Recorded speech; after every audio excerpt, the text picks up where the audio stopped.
Hey, welcome to day 114, everybody. It's Monday, April 22nd. Yesterday, I gave a shout out to y'all on a professional level, which I've shifted gears towards about 4 or 5 days ago. Just talking about some of you who are either entrepreneurs, business owners, maybe you're a sales manager, maybe you run a division of a company or a department, or you own a company.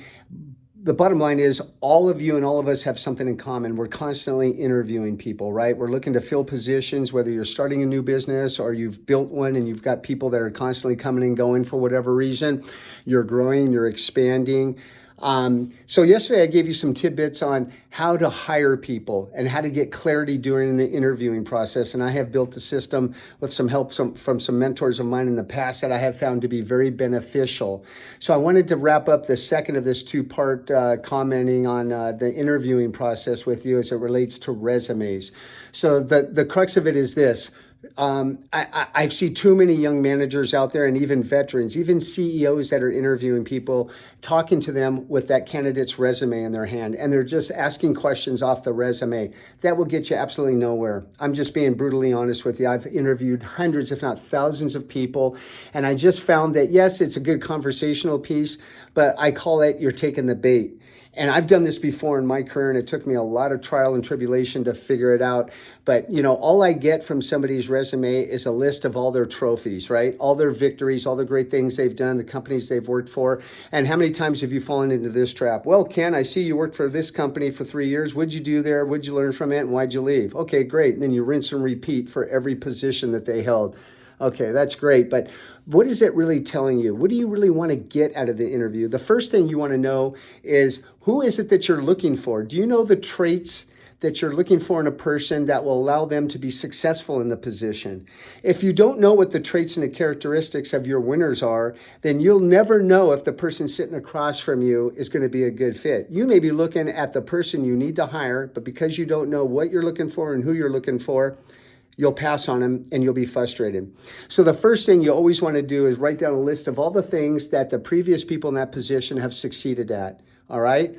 And those are traits and personalities and characteristics. And now when you're looking at someone's resume, the first thing I'm looking for is, could they have possibly demonstrated those skill sets in previous positions?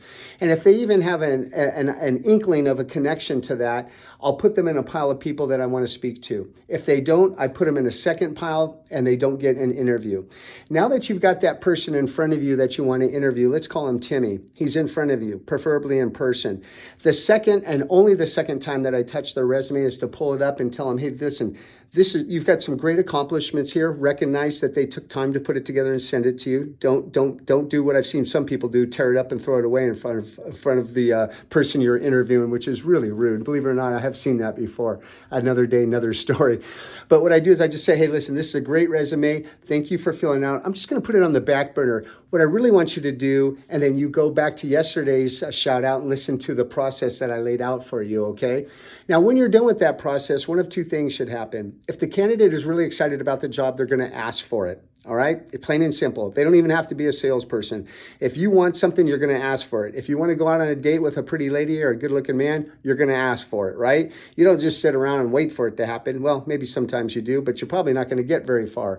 So at the end of the interview, I'm always looking for someone to show me interest. Hey, what's the next step? Who else do I need to speak to? Who else, including you, Ken, is going to be making this decision? How soon can I start? Listen, I've heard enough. If everything's okay with you, I'd love to have this position. Who else do I need to speak to continue moving the needle? Those are buying signals. If they don't ask any of those and they're just like, yeah, I'll call you tomorrow. Should I just wait for you to call me next week? Yeah. Okay. See ya. Goodbye. They're not a good fit. All right. They have to have some level of aggressiveness in them.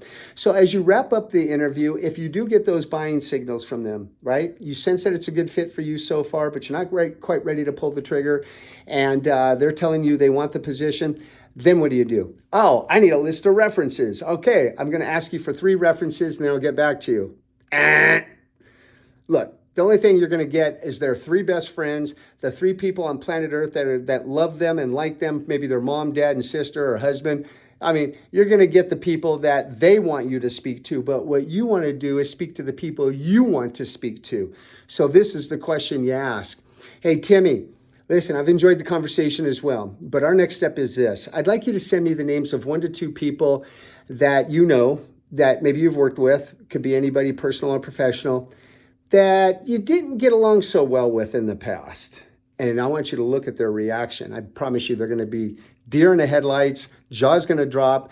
They're going to go, oh, okay. They're going to take that list of references they're about to hand you and pull it back, put it in their briefcase. Now you really got them in a sticky situation. So what we're not looking for, folks, is for them to give you names of people that are going to just hammer them. Of course, they're not going to give you those people to speak to. But what you do want to do if they ask for clarity is say, hey, Timmy, listen, what I'd like to know is who have you worked with in the past that maybe you guys never really saw eye to eye. But maybe he was a good worker and he always put on his game face and he agreed to disagree, or she agreed to disagree.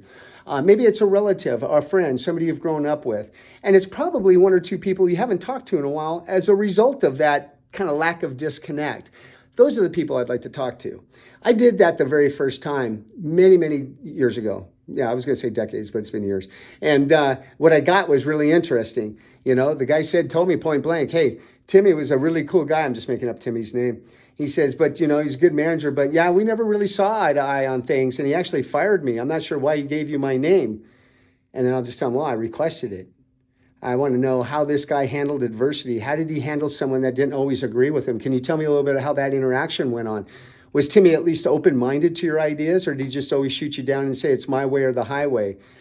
And that other person told me one day, he says, no, Timmy, he always listened to me, and we just agreed to disagree, but at the end of the day, I just didn't feel it was a good fit, and we agreed to mutually part ways as friends. I thought that was very honest and forthright, and I learned a lot more about Timmy than I would getting a reference from his mom or his best friend, right? So think about that. Be brave, be strong, go get what's yours.